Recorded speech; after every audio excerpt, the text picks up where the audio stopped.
Welcome to the Health and Wealth Podcast. This is a show dedicated to the pursuit of health and wealth without losing your health to attain that wealth.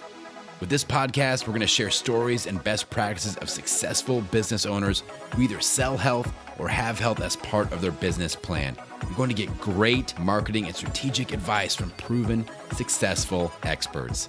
We will also be sharing stories from successful entrepreneurs who lost their health on the road to wealth, what they learned, and how they do things differently now, both in business and in life. Let's welcome your host, businesswoman, personal trainer, and podcast queen, JJ Flizanes. Welcome, everyone, to today's show. I'm JJ Flizanes, your host. Thank you for downloading today's episode. Today, we're going to talk about Conscious Luck, the newest book by Gay Hendricks. And it's a somewhat short show today, so before we get into the interview, I just want to mention a few things. First and foremost, for those of you that don't know how podcasts work, we are independent. These are, for many of us, our passion projects and sometimes can turn into a really good business, and mine has definitely grown into a great business, but did start off as a passion project to want to test how I was being called to show up in the world. For those of you that haven't followed me for a while, my first show was called Fit to Love. It was a 6-day-a-week show that was both high production video on Mondays and Tuesdays and 4 audio shows Wednesday, Thursday, Friday, and Saturday. And it's because I had so much content that I was learning and wanting to share and teach that I decided to do a 6-day-a-week show and separate out all the content into 6 different categories over the 6 different days. And what happened in that 6-day-a-week show is that I didn't get the numbers that I was looking for. It was very hard to tell what people's favorite day of the week was. So after 2 seasons and 350 episodes, I decided to rebrand all of the different days of the week and create their own show. Basically, each day of the week became its own show. And from that experiment, I put out Spirit, Purpose, and Energy as one of my very first shows. I did that because I had nothing to sell. I had nothing to offer anyone. I had no groups. I had no free products. I had no free challenges like I do now. And I quickly learned that the content on Spirit, Purpose, and Energy was greatly needed and usable. And so from there, I published the rest of the shows, and here we are. So a lot of the shows still exist, and a lot of them still reach you, the listener. But to be clear, the show is not run by anyone else. I am the producer. I am the host. I'm the content creator. I'm all of the different hats. I'm the editor. And so when we look at sponsorships or ways to make money on your podcast or being a host, I think too often people listen to a podcast and they hear host and they think somehow I'm supposed to be a TV anchor and just bring you information from somebody else's expertise. But the whole reason I started my show was because I had a lot of learning and knowledge that I wanted to share. And so that's why moving forward, while I've reduced from 2 days a week to 1 day a week of this show, I am going to add back in more solo episodes. A lot of you who wanted more of that came over to the Inner Circle and joined the Inner Circle membership, which is still open for anyone. And I just wanted to share some of the effectiveness and the reason why I continue to publish, produce, edit, and sponsor my own show, because I feel like the information that I'm giving is important and that the teachings I want to pass on to you can help change your life. I have a letter that I got from a listener, and he gave me permission to read it on the show because he himself was a listener or is a listener. And he actually reached out to me, sent me a message on Instagram asking for my email address so that he could write me this longer letter. I wanted to share this with you in case this resonates with you or anyone that you know, because I think it's important to know that what you're listening to, while sometimes depending on who you are and where you are and the wounds that you have and the wounds that I have and where I am, sometimes those things don't collide so well and maybe you get triggered by me. And of course you have to know I don't know you, so it's not personal. So if you're getting triggered, it means that wound already lives inside of you. And vice versa. If I'm triggered, the wound lives inside of me. And so part of the goal of this show and goal of what I'm trying to teach and learn and embody every day is how do we handle criticism? How do we handle those triggers? And how do we take full responsibility of them so that we can be empowered and therefore direct our point of focus, our point of attraction, our health, our relationships, our success level, and all of those things combined. So without further ado, I'm going to read this listener testimonial entitled Thank You. Hi, JJ. My name is Damien, and I'm a 27-year-old transgender male. I've been transitioning, not dying, haha, for 8 years now. I have struggled with depression and gender dysphoria my whole life. I should also add that I'm a Cancer sun, Sag moon, and Libra rising, so I feel like we have a lot in common. But also, I've been a victim of my emotions almost my entire life until recently. I started listening to your podcast, Spirit, Purpose, and Energy, about 2 years ago. However, my girlfriend at the time was not a huge fan. I think it opened some wounds for her. I just kind of fell off. But I remember resonating so hard with everything you were saying. Everything from astrology to reincarnation. I just kept saying yes, yes, yes to myself as I listened, astonished that someone thought like me. Literally, you've taken words from my mouth, or I guess I from yours, unknowingly. I went through a really bad breakup with this girlfriend, a couple of breakups actually, and I was in a really bad place mentally.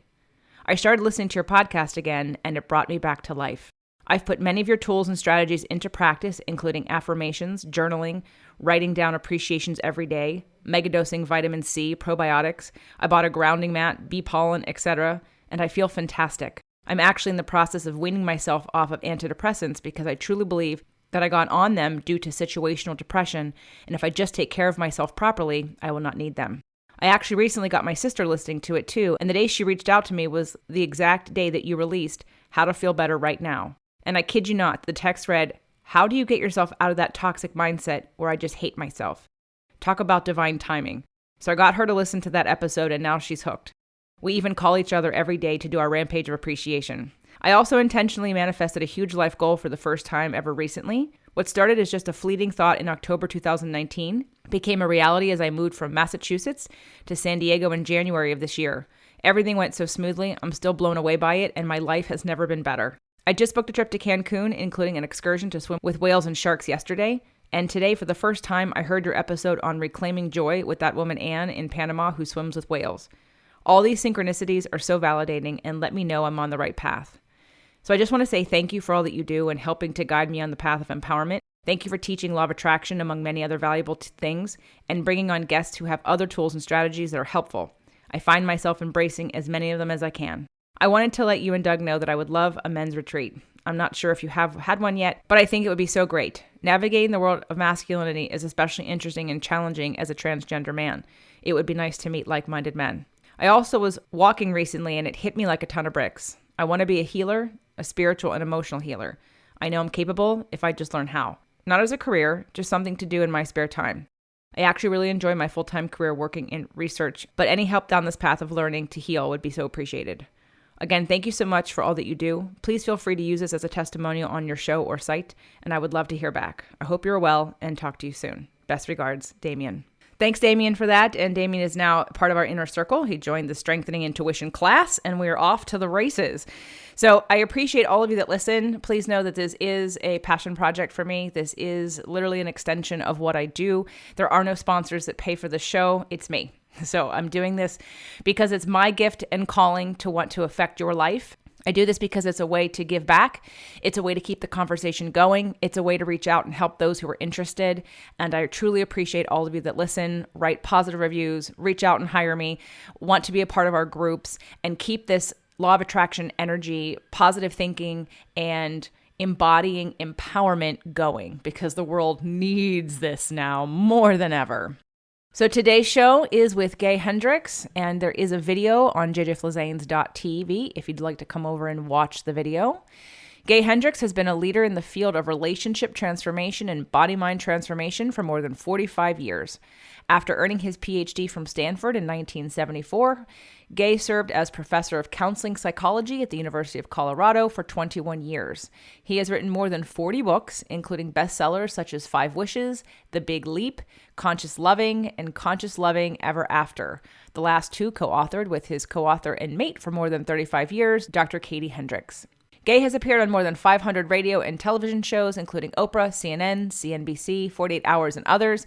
And his latest book, Conscious Luck, is what we discuss today. Welcome back, everyone. If you're catching this on the video, welcome to the show. I am been graced to have the pleasure of having Gay Hendricks back on the show. He has another book out, another awesome, amazing book that we're going to talk about today. I'm already digging in and loving it. And I'll tell you that I had some resistance, but we're going to go over what that was about.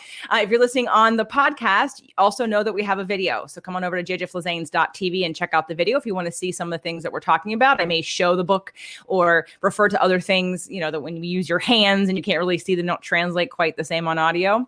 Welcome, Gay, to the show again. Thank you very much, JJ. Happy to be with you again.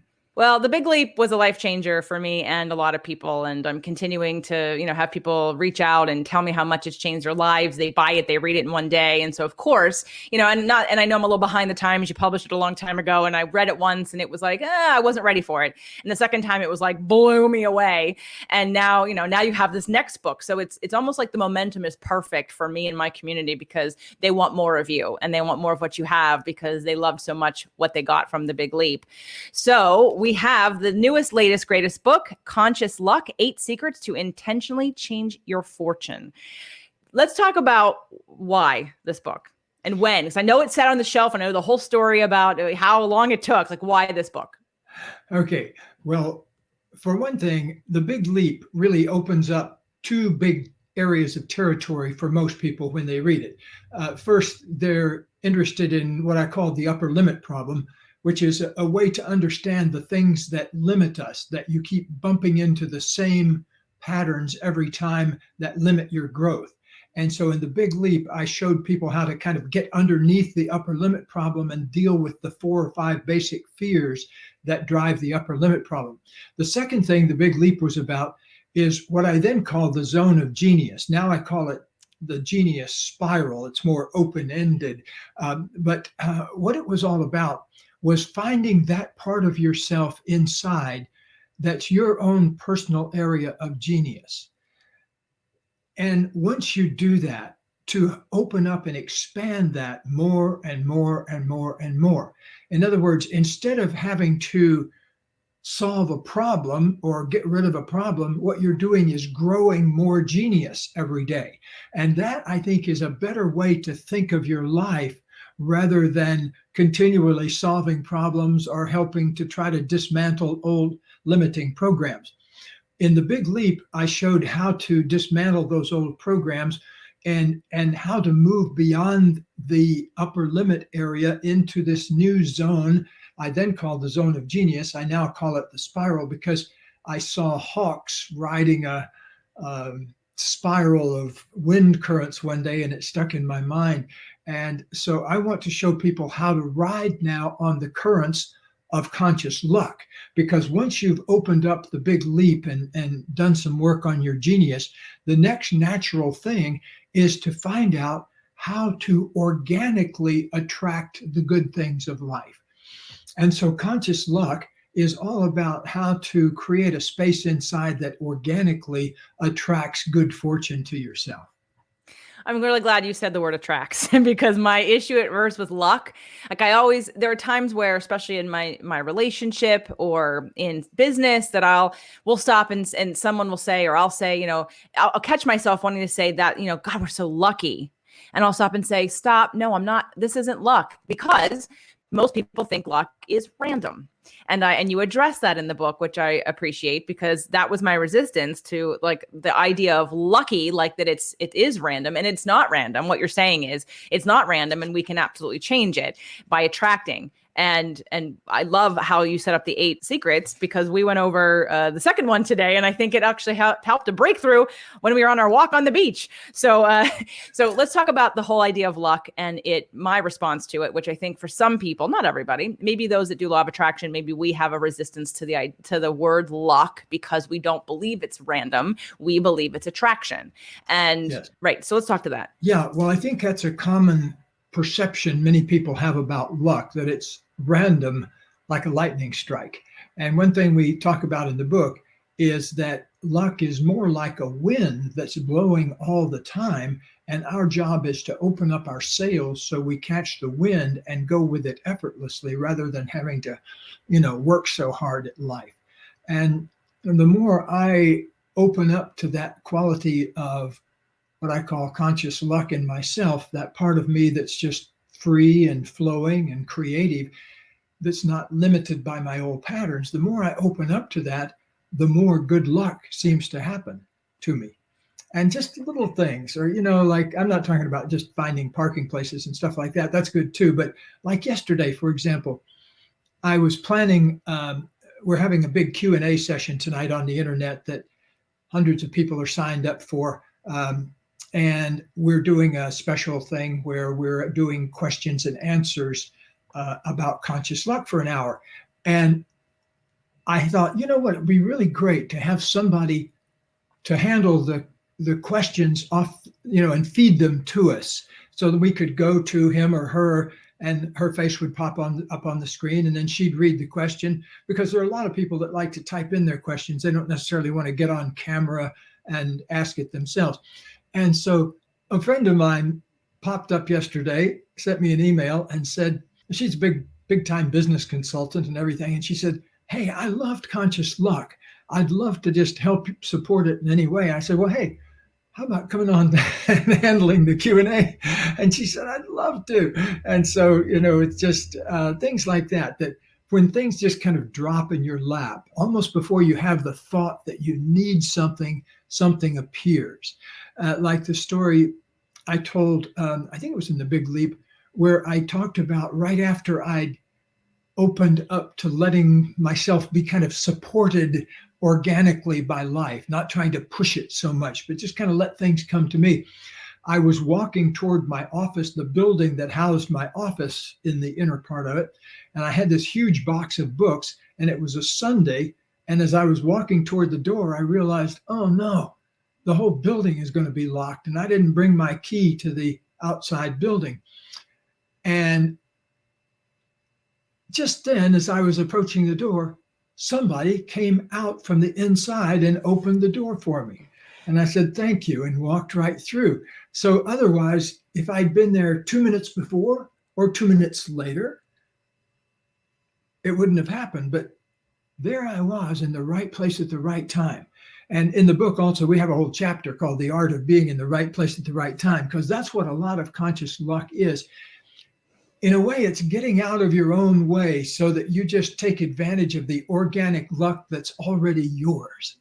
Yeah. And I think even for me, another term would be that maybe I've used it's similar, not necessarily exactly the same, because your entry point, what I loved about The Big Leap is the structure of it, the simplicity of it, the overlay that you can do with a whole bunch of different belief systems, but you offer a very simplistic structure that will work for all of them, no matter what that belief system is. And today on the beach, as Doug and I were walking, I was sort of in a heavier place with what's going on and wasn't really in the mood to strategize or to deal with business, but we're on the beach and we're on the sand and we're, exercising and the momentum's starting. And all of a sudden we just start talking about things and all of these ideas that I've had swirling in my mind for months, maybe even years, that I'm like, I don't know if this is I don't know what to do here. I don't know what to do there. And again, I wasn't stressed about it, but we were just on the beach and all of a sudden, and we did read this chapter before we left. And I did do the exercise, the release your personal barriers to good fortune. We did the exercise, which is so simple and so easy. I want to talk about curses. So simple and easy. And then we went on the beach and we did this. And all of a sudden, like this wave of clarity happened and excitement. And I just knew it was the right time. And I know for your book, you wrote part of this book years and years and years ago, and it sat on a shelf for a long time. It wasn't even the right time. You want to tell that story? Sure. Well, I'll even go back further than that. I also talk about in the book, this thing that happened to me when I was 14 years old was the first time this idea of changing your own luck came into my mind. So in a way, I've been working on this book for 60 years. Just now it comes out. But in 1959, I was 14 years old and I went to the movies and there was a kid next to me that I knew a little bit named Danny. And so I was sitting there, and before the movie, they were going to put all our names into a goldfish bowl. There was about maybe 250 people there. And so they were going to put all our names into a goldfish bowl with our ticket on it and then have a drawing at the intermission and give away 3 prizes. So before they had the drawing, Danny leans over to me and says, "Watch this. I bet I'm going to win." And I said, "Okay." And they had the drawing. There were 3 prizes. And sure enough, Danny won the top prize, which was a wristwatch, which is a pretty cool thing in 1959, you know? And so when he got back from collecting the watch, I said, "How did you do that? How did you know?" And he said, "Well, I made myself lucky," was basically what he said. He said that he noticed that some members of his extended family didn't have good things to them happen, and they thought of themselves as unlucky. And then these others that thought of themselves lucky and good things happened to them. And so he said, "I'm going to be one of the lucky ones." That was the phrase he uses. I chose to be one of the lucky ones. I thought, wow, that's interesting, because I always thought luck was something you were born with, you know, or got from God or someplace, you know. So suddenly the idea of making up your own luck really stuck in my mind. And then I tell also the story in the book of how I had this kind of magical thing happen right after I made that decision to be a lucky person, where I found a coin collection on the street worth thousands and thousands of dollars and returned it to its owner, and who favored me then by sending me a complete collection of buffalo nickels, which was probably, you know, more money than I'd ever had in my hand at any time. In those days, it was probably worth $35 or so. Now it would be worth $400 or $500 probably. But anyway, for me as an avid coin collector, I was really excited about this. So I got a real lesson early on in how we can change our life by changing our mind. And then with this book, how long after The Big Leap? I mean, did you start this after The Big Leap and then put it away, or was it before and then you put it away?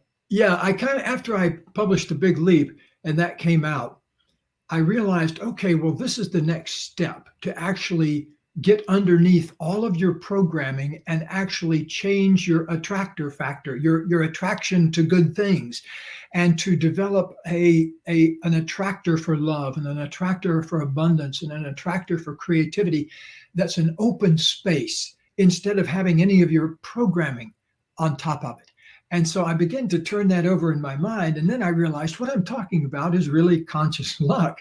And so our book, Conscious Loving, has been widely used as a relationship manual for the I have it. past 30 years. Good. God bless you. And thanks to Oprah, my neighbor over the hill here, who first put us on her show back in 1991 or so, and has made Conscious Loving a bestseller ever since. And so somewhere on the earth every day, and a rerun of Oprah is playing. And so I can see a little blip of Conscious Loving books spreading around the world every week. So I decided to call it Conscious Luck because it's something you can do in your mind, and then things shift in the outer aspect of your life. You know, maybe you've heard of the father of American psychology, William James. He was a Harvard person in the 19th century and one of the most widely known people in the world at that time. And he was a philosopher and a psychologist. And he said the greatest discovery of his time, which was the 19th century, where locomotives were discovered and telephones and automobiles, he said the greatest discovery of our time is that we can change the outer aspects of our life by changing our minds. So you change your mind first, and then your outer life begins to shift. And a lot of people are doing it the other way around. They're waiting for something out here to change before they change their mind. And so they go around in a state of continuous limitation. And so I'm trying to help people unwind all that in The Big Leap and in Conscious Luck, so that you become an open space, not filtered through your old programming, you know, because your old programming may have put some kind of curse on you that you don't deserve love, or you don't deserve luck, or maybe that making money is hard work. That's a belief that many people have. Whereas I found in my life, the less hard I work, the less stress I put into it, the easier I make it, the better it is. And so every word of Conscious Luck was written by a person in a really good mood. I did not suffer one moment. In fact, if I had started to suffer while I was writing a book or anything else, I'd put my pen down and go sit down and breathe and meditate until I was in a fit mood again to broadcast my message out into the world. So I'm a big believer that we ought to practice what we preach, practice what we teach. And so for me, it's very empowering to choose to make yourself a luckier person. There's certainly always going to be a random factor to life. You never know when the cloud's going to come over and the rain's going to pop out or the sun's going to come out or whatever. There's a certain element of life that is magical and mystical and needs to be random. That's part of life too. But I think a good bit more of life than we think can be opened up to by our conscious intention. Absolutely. And as we were going through the book today, in terms of the 8 secrets to intentionally change your fortune, my partner is a very positive, successful person. And when we check off some of these boxes, some of the work that I do and that he's done, we feel like, yep, we're in alignment with all of, like, where would we start with something we can improve upon? And I think the release your personal barriers to good fortune was where we started, because I wanted to see what you had to say about that. And you talked about the curses. Why don't we just quickly talk about the curse? Because then your solution and your exercise was so easy. It was so easy and it's so good. Yes. Well, you'll have to go through the exercise in the book and devote a few minutes to it, but I can give you a kind of a miniature version of what I'm talking about here. And that is that the reason I call it curses is because I had actually had a friend or a client who had this illness in his body, and he actually traced it back to a time when he was traveling in a foreign country, and he got into a conflict with some people about some money or something like that. And this elderly lady, kind of like the matriarch of the family, came out and did this powerful thing to him in a foreign language that he didn't understand. But basically, it was a curse. And he kept having this pain in his stomach and that kind of thing until years later, when he was assisted in saying, "Oh, that was then, this is now." And we worked on that one little thing until the stomach thing cleared up. Because here's the thing, many people are born into a curse. 60% of us are unwanted, up to 60% in some studies. And so, are unplanned. And so we're an inconvenience maybe. So there's negative energy to us beamed at us from the very beginning in some cases. I happen to be one of those cases because I was conceived in such a way that it was absolutely the most inconvenient time for my mother to have a baby. And so, much later we discussed this and everything, but her life was under tremendous pressure at the time. And that was sort of the last thing she wanted. And so if you get born into an attitude about you, if you think about it, that doesn't have anything to do with you personally. Any other kid in that situation, they'd have the same feelings about. And so in a sense, we don't need to take it personally, and we need to take it incredibly personally, because you need to own it first. You need to say, okay, I'm limiting my life by an inner feeling of being unwanted or unloved or unworthy of love. And so that kind of curse that we either have put on us from outside or sometimes we put it on ourselves, then that becomes the life we live within that context. And so the book shows you a simple way of actually getting the physical experience of releasing what's in the past. And so I really recommend that everybody that's worked through all the exercises in the book tells me that all of them can be done in under an hour, even if you did them all, 1, 2, 3, 4, 5, 6, 7. So I think it'd be the best hour of investment in anybody's life to sit down in a quiet space and just work through those one at a time, because they will really help you breathe a breath of fresh air. You kind of, the way Katie and I put it, especially after midlife, after age 40, every breath you take is either a breath of creativity or a breath of stagnation. You're either saying, wow, I can't wait to get out of bed in the morning because I'm so fired up about what I'm doing in my life. Or you're saying, okay, I got to get out of bed today. And for me, there's no choice to it. I managed to, many years ago, now, decades ago now, I made a decision to start spending more of my life on the genius spiral. And at the first, when I realized this, I was only spending like 10% of my working life doing the things I most love to do. And that was a kind of a, oh my gosh, moment for me. I realized that, but I just started incrementally building it up, started making choices that, a little bit more here, a little bit more. Pretty soon I'm doing 30% of my time on the genius spiral, doing what I most love to do. Then I set 50%. Then I set 70% as my new goal. So it took me about 10 years, but gosh, for the last 2 decades at least, I have spent 90% of my daily life doing the things I most love to do, and the other 10% eating or getting around from place to place or handling my 2 cats or whatever. Golfing. Plenty of golfing and playing with my 2 British short-haired cats. We don't have kids at home anymore, but we have these 2 wonderful little girl cats that we've had for 7 years now that we're just crazy about. And so we're always having little adventures with them. I know I like all of your posts about your cats on Facebook or on Instagram. And Katie and I, when we talked, I said, when we move up there, which is soon, you're gonna have to tell me who your cat sitters are because that's a really important part for me. We have the very best cat sitter. We've had the same cat sitter now for almost 20 years. And she's a total, in fact, she just moves into the house when we leave. And it's always totally seamless. We come back, everything is pristine, the bed's made up, everything is spotless. So she comes and goes without any kind of hassle at all. She's the dream. Alessandra is her name. I'll introduce you to her. She's a genius cat sitter. Yeah, I feel the same way about mine. I have 3 girls.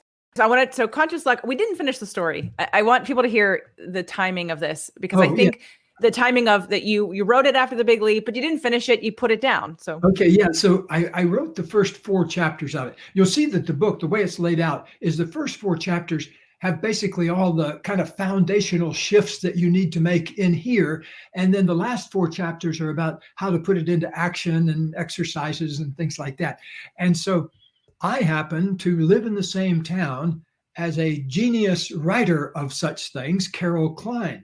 And Carol and I had worked on a book with Jack Canfield probably 15 years ago, a book called You've Got to Read This Book. It was kind of like a chicken soup book, but it was 55 people talking about a book that changed their lives. And it was a really good book. So Carol and I and Jack had worked together on that and had a lot of fun working on it.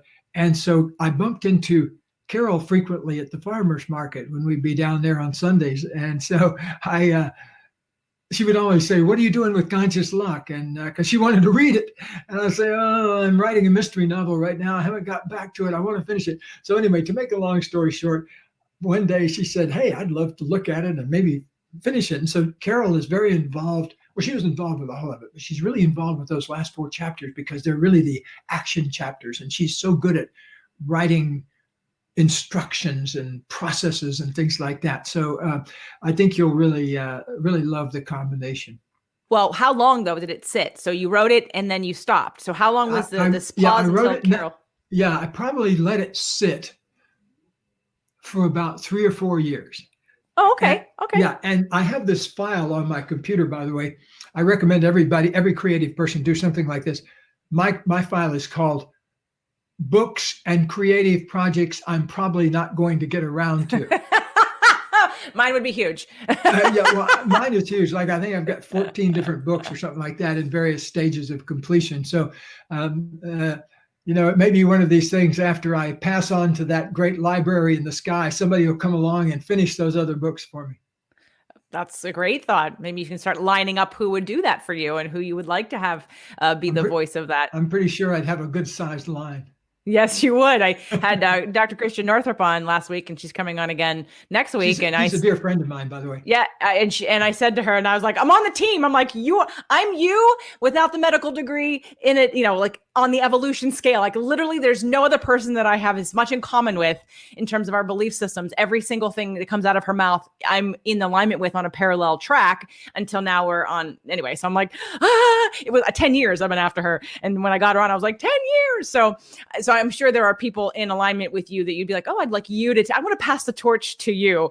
So I wanted people to hear that there was, had the idea, especially those of you that are creatives and business creatives, you had this great idea, you have a momentum, and then you honor that it wasn't the right time, and you put it down and you wait until, again, luck works out the being in the right place at the right time with the right person to seamlessly, joyfully, with ease, let the rest of it unfold. So I want to just quickly read over if you don't mind, the 8 secrets. Yeah. So commit to be a VLP, a very lucky person.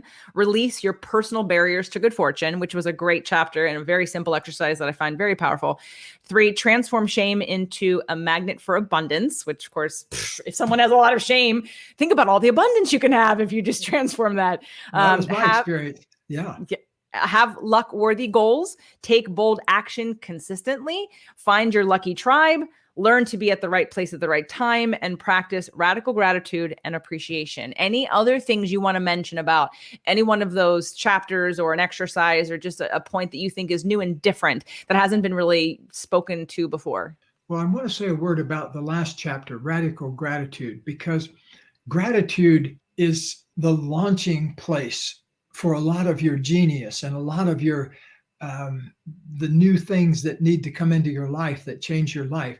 Gratitude, see, I think why gratitude is such a perfect tool in a way to use for transformation is because the moment you experience gratitude for whatever it is, you're free from the past. You're free from anything that's happened before. You're in this moment of feeling grateful for whatever is happening, or just for life itself.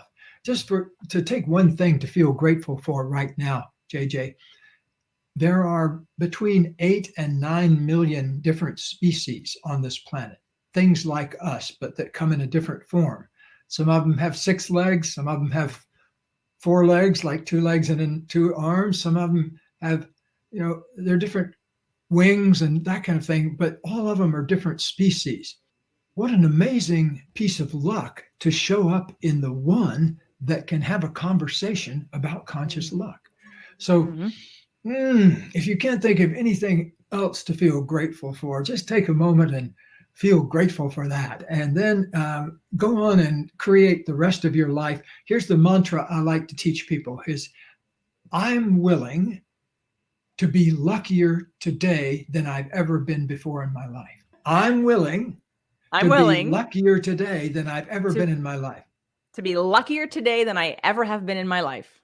And I'm willing to be luckier tomorrow than I was today. And I'm willing to be luckier tomorrow than I was today. See, every kind of important change begins with a moment of willingness. Just to be willing to, that opens your heart. Just the window opens a little bit for you then to invent something new. I love that about your work. It's the heart-centered, heart-opening, deservedness increasing, the willingness to receive, working on receiving, right? And that comes in no matter what it is in life, it's applicable. Love, business, money, friendship. Absolutely. And it's so important because there's so much that's put out in life on putting things out, getting things out into the world, expressing your genius. But it's important also to receive to that exact equivalent extent, because what makes a healthy, balanced person is a full in breath and a full out breath. Absolutely. You had talked about before we started recording today that there were some bonuses if people went to consciousluck.com. Yes. If you buy the book through consciousluck.com, you can buy it through Amazon and all of those things through consciousluck.com. But if you enter your receipt there at consciousluck.com, you can get 2 guided meditations, one recorded by me for the morning and one recorded by Carol, my colleague, for the afternoon or evening. And they're 2 3-minute meditations that kind of summarize everything that you really need to lock in on a daily basis. So I highly recommend that you download and use those 2 3-minute meditations every day. And the second thing is that you can get a ticket to this, the recording of this super session that we're doing. So you can find out all about that there. And also you can download a self-assessment, kind of a checklist to find out where you need to work on your luck. Excellent. All right. So everyone go to consciousluck.com. If you're listening to the podcast and you're not seeing the banner I've created, consciousluck.com, pretty easy. Can they also find it through hendricks.com if for some reason somebody doesn't know how to spell conscious? I'm just saying. Just go to Hendricks.com. Of course, if you can't spell conscious, you may not be able to spell Hendricks either, but the way we spell it is Hendricks. Well, I just want to give people options. Sometimes the C and the S may confuse them if there's an I, Anyway, consciousluck.com or Hendricks.com, because you want to get your copy of Conscious Luck, 8 Secrets to Intentionally Change Your Fortune. And I'm going to just add in the fortune of all aspects of life, in case for those of you that have plenty of money, but your relationships need some work or your health needs some work. There has to be a degree of respect and self-love that needs to be increased. Like why someone sabotages themselves, let's say on a healthcare regime, or why you don't take better care of yourself also has to do with your deservedness to spend the time and attention on yourself. So when you're increasing your ability to receive in the area of money or in the area of relationships, you can also receive more in the area of self-love to do what you need to do to take care of yourself. So I just want to make sure everyone's clear, even though this may say fortune. If you've got plenty of money, then maybe you need to work on relationships and your health. But all of it will be amplified when you allow yourself to expand to that next level of believing and knowing and living like you are a very lucky person. Any last final words, Gay? Well, I want everybody in the world to feel like the luckiest person in the world. I feel like I'm the luckiest person in the world, but I want everybody to feel that way. I agree. It's a great feeling. I feel it and I live it and I know it. And there's always room to grow. And so it's never an end point, but it's it's a great feeling to be there. And there's a peace to it. And there's an amazingness to it. And there's an allowing that when you continue to move that needle, life gets better and better and better. And even when something bad happens, you recover faster. The resilience is easier. The point of view and clarity about why it had to happen is easier on you. You don't take things as hard. And so life just gets better and better. And if you can get some tools, I had someone email me yesterday or text me and say, thank you for all the tools you've given. They're really helping right now. And so here's another tool, guys, Conscious Luck. It's actually a lot like the idea of it's simple. The exercises are simple, but they're powerful. So everyone go to consciousluck.com, get your bonuses, get your copy of the book, and let's have a conversation in the inner circle. So be sure to check your show notes for a link for that. And also make sure to check out Hendricks.com for any live events and anything else that Gay and Katie are doing, and would invite you to. And again, I say thank you, Gay, for coming on the show again. Thanks a lot, JJ. Good being with you.